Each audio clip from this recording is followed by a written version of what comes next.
Ese lunes por la mañana, mientras me preparaba para el trabajo, recibí una llamada de mi hermana Carmen.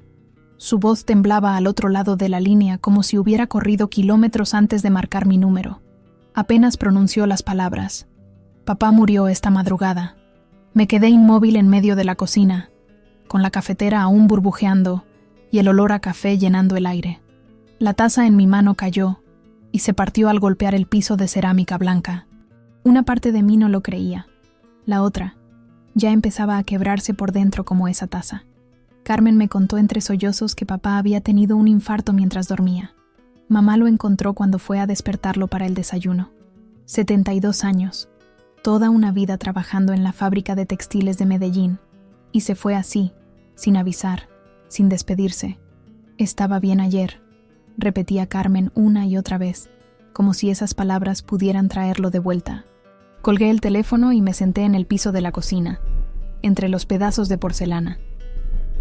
Las lágrimas llegaron de golpe, como cuando rompe una represa.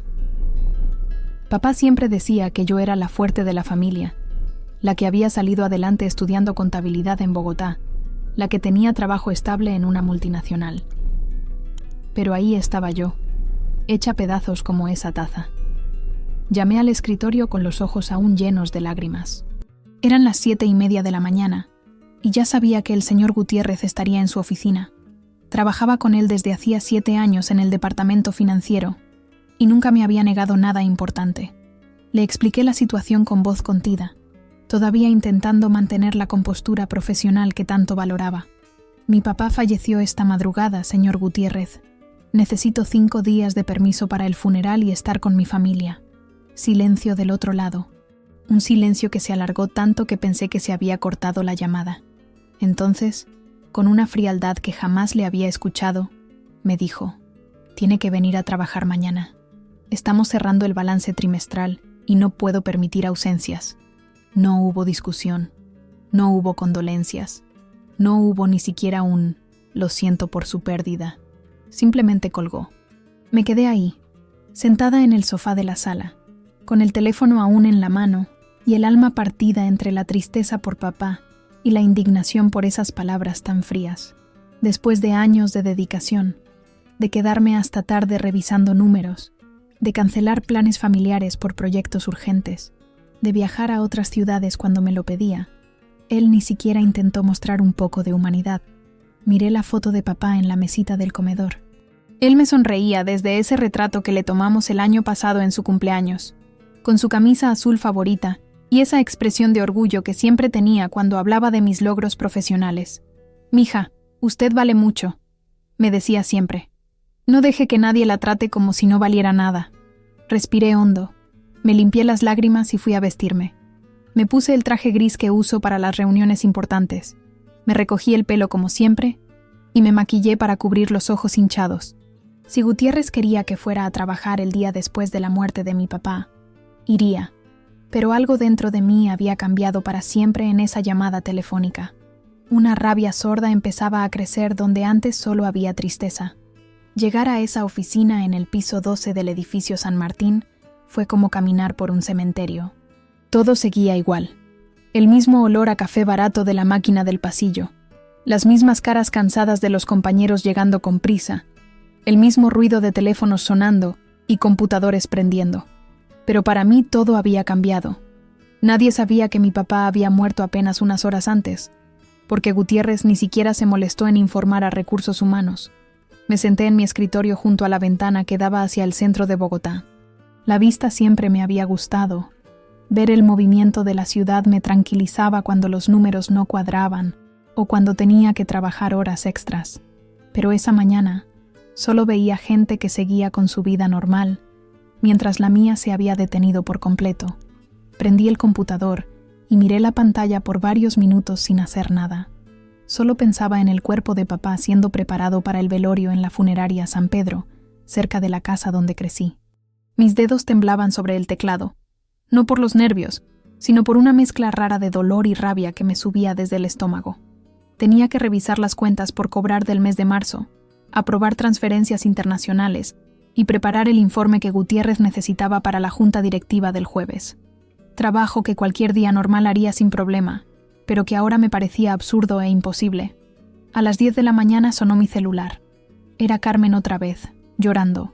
«Mariela, necesitamos que vengas. Mamá no para de llorar y hay que decidir sobre las flores, la música, el ataúd. Los de la funeraria están esperando». Le dije que no podía ir, que mi jefe no me había dado permiso. Carmen no lo podía creer. «¿Cómo que no te dio permiso? Es nuestro papá». Tuve que colgar porque Gutiérrez venía caminando hacia mi escritorio. Pasó por mi lado sin siquiera mirarme, como si yo fuera invisible, como si nada hubiera pasado entre nosotros esa mañana. Siguió hacia su oficina con esa manera suya de caminar, siempre apurado, siempre importante. Llevaba su maletín de cuero café y su traje azul marino de siempre. Lo vi saludar a otros compañeros con esa sonrisa falsa que ponía cuando quería algo. A mí ni me miró. Pasé el resto de la mañana como un robot. Firmé documentos, envié correos electrónicos, aprobé transacciones. Por fuera era la empleada modelo de siempre, puntual y eficiente. Por dentro, cada minuto era una batalla para no levantarme de esa silla y gritarle todo lo que pensaba. Cada vez que sonaba el teléfono de su oficina, cada vez que lo escuchaba hablar con sus clientes importantes, cada vez que se reía de algún chiste, yo sentía como si algo se estuviera rompiendo dentro de mí.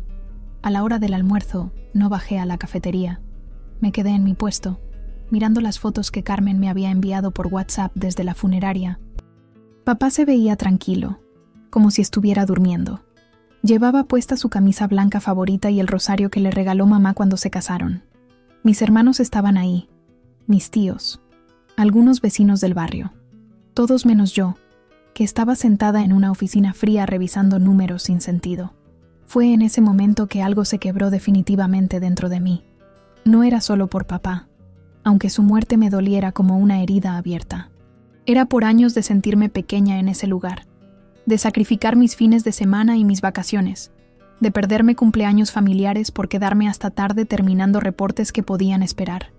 Era por todas las veces que Gutiérrez me había hecho sentir que mi vida personal no importaba, que yo solo existía para hacer mi trabajo y nada más. Esa tarde empecé a recordar cosas que había preferido olvidar. Como aquella vez que me tocó trabajar el día del matrimonio de mi prima porque él necesitaba una presentación urgente, o cuando tuve que cancelar mis vacaciones porque había problemas con una auditoría. Siempre había una excusa, siempre había algo más importante que mi vida.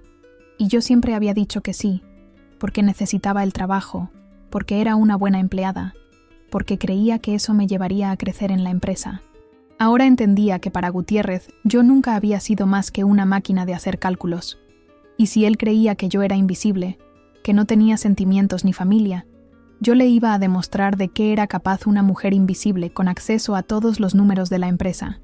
Esa noche llegué a mi apartamento en Chapinero con el corazón partido, pero la mente más clara que nunca. Mientras preparaba un café que sabía que no me iba a tomar, pensé en todas las cosas que sabía sobre las finanzas de la empresa. 7 años trabajando en ese departamento no habían sido en vano. Conocía cada cuenta, cada movimiento sospechoso, cada transferencia que no cuadraba del todo. Me senté en la mesa del comedor con mi computador personal, rodeada del silencio de mi apartamento. Afuera, Bogotá seguía su ritmo nocturno normal, pero yo estaba en otro mundo. Empecé a revisar los archivos que había guardado durante años, esos backups que hacía por precaución y que nunca pensé que iba a necesitar. Carpetas llenas de reportes financieros, movimientos bancarios, contratos que había archivado meticulosamente. Ahí estaba todo. Las cuentas fantasma que Gutiérrez manejaba bajo nombres de empresas que no existían realmente. Transferencias a paraísos fiscales que él mismo autorizaba y que después desaparecían de los reportes oficiales. Dinero que entraba y salía sin dejar rastro en los balances que presentaba a la junta directiva. Durante años, había sido el contralor de sus propias trampas, revisando las auditorías internas y modificando los números para que todo pareciera normal. Recordé esa conversación que escuché por casualidad hace 2 años, cuando llegué temprano y él estaba hablando por teléfono en su oficina con la puerta entreabierta. Hablaba de fondos de inversión especiales y cuentas de contingencia que nunca aparecían en ningún documento oficial. En ese momento, pensé que eran estrategias financieras legales que yo no entendía. Ahora me daba cuenta de que era mucho más que eso. Tomé mi cuaderno y empecé a hacer cálculos. Sumé transferencias, resté comisiones oficiales, identifiqué patrones en las fechas de los movimientos. Todo encajaba. Gutiérrez había estado desviando dinero de la empresa durante años, pero lo hacía de manera tan inteligente que nadie se había dado cuenta. Usaba cuentas temporales, movía fondos justo antes de las auditorías, aprovechaba las diferencias de tiempo entre los bancos internacionales para hacer que el dinero pareciera estar en 2 lugares al mismo tiempo. El monto total me dejó sin aliento. Según mis cálculos, había por lo menos $8 millones distribuidos en diferentes cuentas que él controlaba directamente. Dinero que oficialmente no existía, que estaba clasificado como inversiones en proceso o fondos de reserva para contingencias. Dinero que él jamás se atrevería a tocar directamente, porque eso significaría admitir que existía. Miré el reloj. Eran las 2 de la madrugada, y yo llevaba 5 horas haciendo números. Pero por primera vez en todo el día me sentía viva. No era solo rabia lo que sentía, era algo más profundo. Era la sensación de haber encontrado la manera perfecta de hacer justicia. No iba a gritar, no iba a hacer escándalos, no iba a amenazar. Iba a usar las mismas herramientas que él había usado para robar. Pensé en papá y en lo que él haría en mi lugar. Él siempre decía que la paciencia era el arma más poderosa que tenía la gente trabajadora. Mija, los ricos creen que somos tontos porque no gritamos, pero nosotros vemos todo, escuchamos todo, y cuando llega el momento, sabemos exactamente qué hacer. Ahora entendía lo que quería decir. Yo había visto todo, había escuchado todo, y había llegado el momento de actuar. Pero no lo iba a hacer por venganza, lo iba a hacer por dignidad, por la dignidad de mi papá, que se había levantado todos los días a las 5 de la mañana durante 40 años para trabajar honradamente. Por la dignidad de mi mamá, que estaba llorando a su esposo sin tener a su hija al lado. Por mi propia dignidad, que había sido pisoteada esa mañana con una frase fría e inhumana. Cerré el computador y me fui a la cama, pero no para dormir, para planear cada detalle de lo que iba a hacer. Si Gutiérrez creía que yo era una empleada invisible sin sentimientos, yo le iba a demostrar lo poderosa que podía ser una mujer invisible con acceso a todos sus secretos. Mañana, cuando él llegara a su oficina creyendo que había ganado, yo ya habría empezado a mover las piezas del tablero, porque si algo me había enseñado papá, era que la justicia no siempre llega gritando. A veces llega en silencio, de la mano de quien menos esperan. A las 3:40 de la madrugada, con una taza de café frío a mi lado y los ojos ardiendo por tantas horas frente a la pantalla, finalmente estaba lista. Había pasado toda la noche estudiando cada detalle, cada conexión, cada posible falla en mi plan. No podía permitirme ni un solo error. Encendí 3 dispositivos diferentes, mi computador personal, mi tablet y hasta el viejo portátil que tenía guardado, cada uno conectado a una red VPN distinta, cada uno con una dirección IP diferente, cada uno aparentando estar en una ciudad diferente de Colombia, Medellín, Cali, Barranquilla. Si alguien trataba de rastrear los movimientos, parecería que habían venido de lugares completamente distintos. El primer paso era el más delicado. Necesitaba acceder al sistema bancario de la empresa, usando las credenciales que Gutiérrez había creado para sus cuentas fantasma. Durante años había visto cómo las usaba, siempre pensando que nadie más prestaba atención. Pero yo sí prestaba atención. Recordaba sus contraseñas, sus códigos de seguridad, incluso la manera en que movía los dedos cuando los digitaba. Entré en el sistema principal usando la cuenta Inversiones Futuro SAS, una de las empresas de papel que él había registrado el año pasado. La pantalla se cargó y ahí estaban. $8.200.000 distribuidos en 5 cuentas diferentes. Dinero robado durante años, acumulado pacientemente, esperando el momento perfecto para ser usado. Pero yo no lo iba a usar, lo iba a liberar. Había pasado semanas investigando sobre organizaciones benéficas que realmente funcionaran, que no fueran solo nombres bonitos para lavar dinero como las que usaba Gutiérrez. Encontré la Fundación Esperanza Dorada en Cartagena, que se dedicaba a cuidar adultos mayores abandonados. Revisé sus estados financieros, sus reportes de transparencia, hasta las fotos de sus instalaciones. Era real, era honesta y necesitaba dinero desesperadamente. También había encontrado un pequeño banco cooperativo en Pereira que financiaba proyectos de mujeres emprendedoras en zonas rurales. Mujeres como mi abuela, que había criado 8 hijos vendiendo arepas en la plaza del pueblo. Mujeres que trabajaban duro y merecían una oportunidad. Dividí el dinero en partes desiguales para que no pareciera planeado. 3 millones a la Fundación de Ancianos, 2 millones al Banco Cooperativo, 1 millón a un comedor comunitario en Soacha, otro millón a un proyecto de becas universitarias para jóvenes de bajos recursos, y el resto a una organización que construía casas para familias desplazadas por la violencia. Empecé las transferencias, una cada 20 minutos, desde cuentas diferentes, hacia destinos diferentes. Usé los mismos códigos y procedimientos que había visto a Gutiérrez utilizar tantas veces.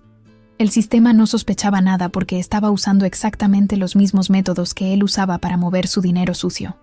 Mientras esperaba entre transferencia y transferencia, pensé en papá. Él siempre había querido ayudar a los ancianos del barrio cuando se jubilara. Decía que era triste ver gente mayor comiendo sola o sin tener quien los visitara. Ahora, gracias a lo que estaba haciendo, cientos de ancianos iban a tener mejor comida, mejor atención, mejor vida. Papá estaría orgulloso. La última transferencia la hice a las 6:15 de la mañana. Para entonces, Gutiérrez ya estaría levantándose para ir a trabajar, sin saber que su mundo estaba a punto de cambiar para siempre. Borré cada rastro de mi paso por el sistema, cada log de acceso, cada registro de conexión, cada huella digital que pudiera conectarme con las transferencias. El sistema ahora mostraba que las últimas personas en mover esos fondos habían sido las mismas identidades corporativas que Gutiérrez usaba habitualmente. Cuando descubriera el faltante, no podría culpar a nadie más sin admitir que esas cuentas existían y que él las controlaba. Era la trampa perfecta para el ladrón perfecto. Cerré todos los computadores y me quedé sentada en la cocina, viendo amanecer por la ventana. Bogotá despertaba lentamente, con el ruido de los buses y los carros tempraneros. Era un día normal para el resto del mundo, pero para mí era el día en que había recuperado algo que creía perdido para siempre: el respeto por mí misma. No había recuperado a papá, eso era imposible, pero había honrado su memoria de la única manera que sabía, con justicia silenciosa, con dignidad, con la certeza de que su muerte no había sido en vano. Me bañé, me vestí con mi mejor traje y me preparé para ir a renunciar. Llegué a la oficina ese martes a las 8 en punto, como todos los días durante 7 años, pero esta vez llevaba conmigo una carta de renuncia escrita a mano en papel blanco, con mi letra más clara y mi firma más firme. La había escrito 3 veces hasta que quedó perfecta. Breve, profesional, sin explicaciones innecesarias. Esperé hasta las 9 para subir a su oficina. Quería que estuviera completamente despierto, que hubiera tomado su café de la mañana, que estuviera en su estado más arrogante del día. Toqué la puerta y entré sin esperar respuesta.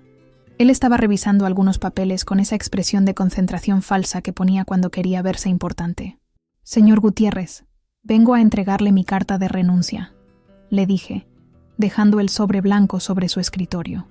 No temblé, no dudé, no bajé la mirada. Lo miré directo a los ojos por primera vez en mucho tiempo. Se quedó callado unos segundos, como si no entendiera lo que acababa de pasar. Después se recostó en su silla de cuero negro y me miró con esa sonrisa despectiva que tanto conocía. ¿Renuncia? ¿Por qué? ¿Porque ayer no le di permiso para el funeral? Mi renuncia es irrevocable, le respondí simplemente. Mi último día será el viernes. La sonrisa se le borró de la cara.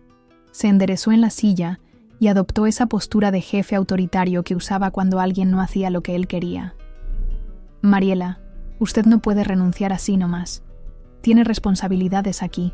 Sabe cosas importantes de la empresa. Podría haber consecuencias legales si se va de esta manera.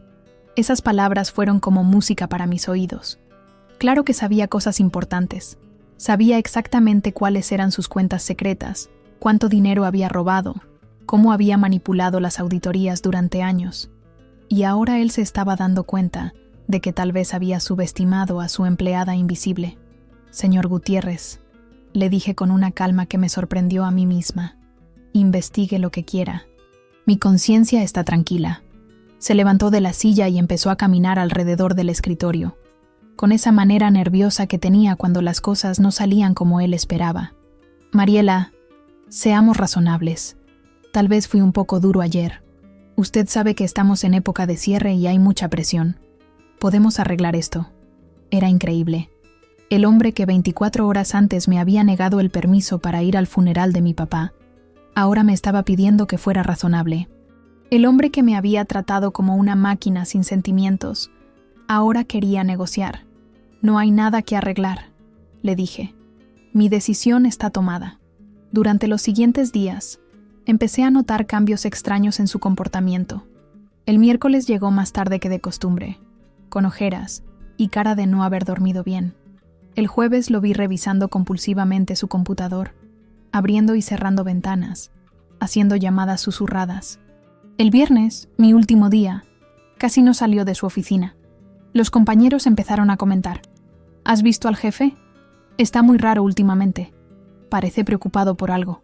Ayer lo vi tomando Alka-Seltzer como si fuera agua.